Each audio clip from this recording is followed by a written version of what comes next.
এই লাল মাটিতে আমার কবর হবে। আমি লাল মাটির সন্তান হিসাবে আপনাদেরকে বলবো, একটা সুবর্ণ সুযোগ এসেছে লাল মাটির সন্তানকে এমপি বানানো। তাই বলবো, আপনারা সকলে ঐক্যবদ্ধ হয়ে যান, সকলেই একটা জোট তৈরি করেন যে বছর আমরা লাল মাটির থেকে এমপি বানাইতে চাই। 1973 সালে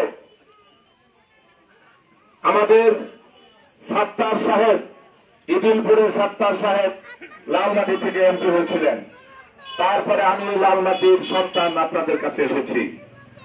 আমি বাংলাদেশ জাতীয়তাবাদী দল করে এই দলের মনোনয়নের ব্যাপারে কতগুলো দিক নির্দেশনা দিয়েছে। 1 নম্বর দিক নির্দেশনা, আন্দোলন সংগ্রামে যার ভূমিকা ভালো ছিল, যে রাজপথে ছিল গত 15 বছর, তাকে মনোনয়ন দেবেন। আমি গত 15 বছর রাজপথে ছিলাম, আন্দোলন সংগ্রাম করতে গিয়ে বহুবার জেল খেটেছি, মামলার আসামি হয়েছে, মৃত্যুর মুখোমুখি হয়েছে, কিন্তু রাজপথ থেকে যাই নাই। দ্বিতীয় ক্রাইটেরিয়া দিয়েছেন জনমত।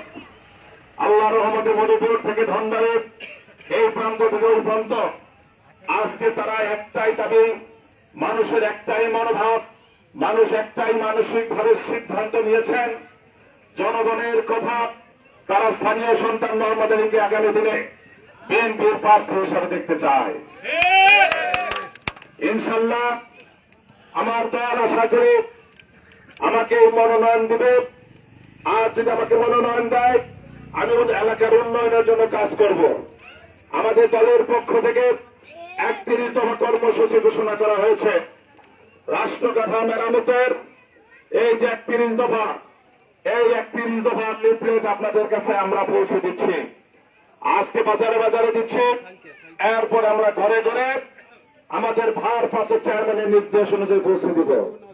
এই 31 দফায় যে বর্ণনাগুলো দেওয়া হয়েছে, সেই বর্ণনা অনুযায়ী রাষ্ট্রের সংস্কার হবে এবং রাষ্ট্রীয় সংস্কারের পরে এই বাংলাদেশ একটা জনগণের সেবামূলক রাষ্ট্রে পরিণত হবে। এই 31 দফা বাস্তবায়িত হলে বাংলাদেশ আর দরিদ্র দেশ থাকবে না, বাংলাদেশ একটা উন্নত দেশে পরিণত হবে। কোন অশিক্ষিত লোক থাকবে না, নিরক্ষর লোক থাকবে না, সকলেই শিক্ষিত হবে, শিল্প বিপ্লব হবে।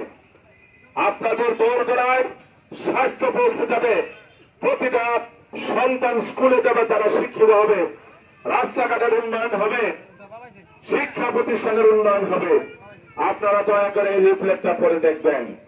আমি আমার অনেকগুলো পথসভা আছে, আমার বক্তব্য দীর্ঘায়িত করব না। আপনাদের প্রতি কৃতজ্ঞতা জানাচ্ছি। এই পথসভায় আপনারা তাৎক্ষণিকভাবে উপস্থিত হয়ে আমার বক্তব্য শুনলেন, আমাকে সহযোগিতা করলেন, আমার প্রতি আপনাদের সমর্থনের মনোভাব ব্যক্ত করলেন। এই জন্য আপনাদের প্রতি কৃতজ্ঞতা জানিয়ে আমার বক্তব্য শেষ করছি।